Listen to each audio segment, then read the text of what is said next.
एक बार फिर से आपका स्वागत है और अब बात कर लेते हैं महाराष्ट्र की सियासत की, जहां लगातार एक के बाद एक बयान से सियासी भूचाल आ रहा है।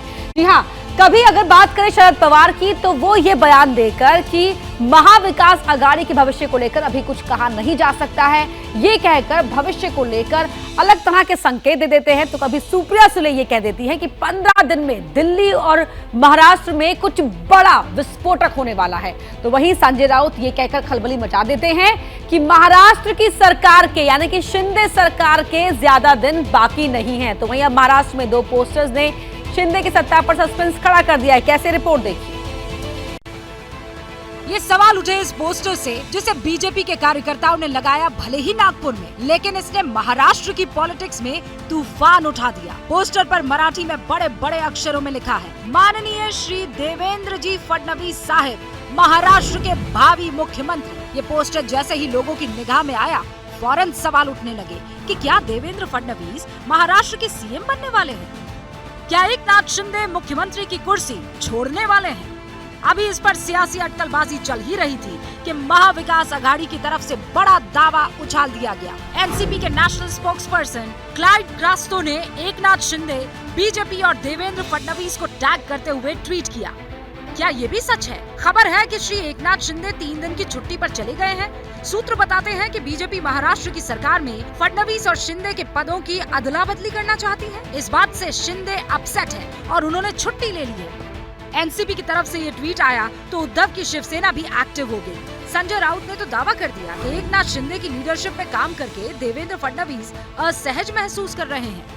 शिंदे की छुट्टी और फडणवीस को सीएम बनाने के एमवीए के दावे पर जवाब देने के लिए बीजेपी के प्रदेश अध्यक्ष चंद्रशेखर बावनकुले सामने आए, लेकिन इशारों में मन की बात कह भी गए। कार्यकर्ता की भावना रहती है, फोटो लगा देते हैं, मुख्यमंत्री का फोटो लगा देते हैं, तो उसमें कोई बात करने की जरूरत नहीं है। अजीत दादा के लगा दिया लोगों ने, फिर जयंत पाटिल के लगा दिया लोगों ने। भारतीय जनता पार्टी आज तो हम ये मानने वाले हैं कि हमारे मुख्यमंत्री एकनाथ शिंदे जी है, बड़ा अच्छा काम करे, दोनों की टीम अच्छा काम कर रही है, दोनों बैट्समैन अच्छा काम कर रहे हैं। बीजेपी भले ही सीएम एकनाथ शिंदे का बचाव कर रही हो, लेकिन राजनीतिक गलियारों में इस बात की चर्चा जोरों पर है कि सुप्रीम कोर्ट में शिंदे सरकार से जुड़े मामले का फैसला कभी भी आ सकता है। ऐसे में शिंदे का अचानक छुट्टी पर जाना ये सवाल खड़ा करता है कि क्या सरकार की सेहत दुरुस्त है। ये भी चर्चा हो रही है कि क्या बीजेपी किसी प्लान बी पर काम कर रही है, और क्या वो प्लान बी अजीत पवार हैं। आखिर पवार को बीजेपी के प्लान का हिस्सा क्यों कहा जा रहा है, ये बात भी आप समझिए। जुलाई 2022 में शिवसेना विधायकों की बगावत के बाद शिंदे ने बीजेपी के साथ सरकार बनाई। इसके बाद विधानसभा के डिप्टी स्पीकर ने शिंदे गुट के विधायकों को अयोग्यता का नोटिस भेज दिया। शिंदे ने विधानसभा के डिप्टी स्पीकर के नोटिस को सुप्रीम कोर्ट में चुनौती दे दी। इस मामले में सुप्रीम कोर्ट सुनवाई पूरी कर चुका है और फैसला सुनाने वाला है। देखिए, महाराष्ट्र के मामले में सुप्रीम कोर्ट ने 9 दिनों की एक बहुत ही लंबी बहस के बाद अपना जो भी फैसला है उसको सुरक्षित रखा है, और मुझे भी उम्मीद है और ये सबको उम्मीद है कि फैसला बहुत जल्द आ जाएगा कि चाहे वो शिंदे का ग्रुप हो या शिवसेना की पार्टी हो, इस फैसले से ही उनका जो भी आगे उनके लिए कानूनी तौर पे होगा कि सरकार रहेगी या नहीं रहेगी, वो इस फैसले के ऊपर ही डिपेंडेंट या निश्चित रहेगा। मुश्किल ये है कि अगर सुप्रीम कोर्ट ने शिंदे गुट के विधायकों को अयोग्य ठहरा दिया तो बीजेपी एक बार फिर विपक्ष में पहुंच जाएगी।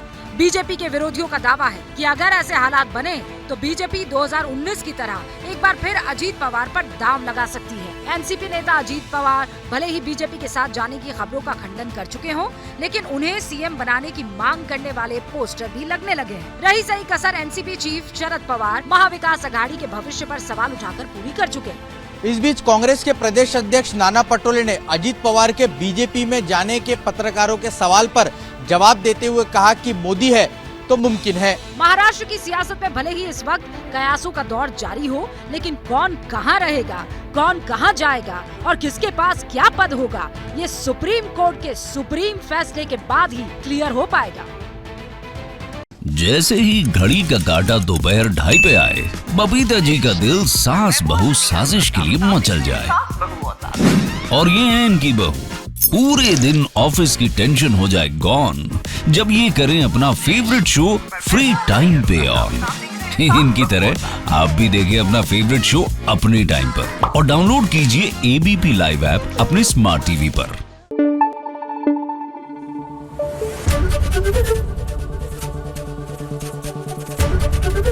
एबीपी न्यूज आपको रखे आगे।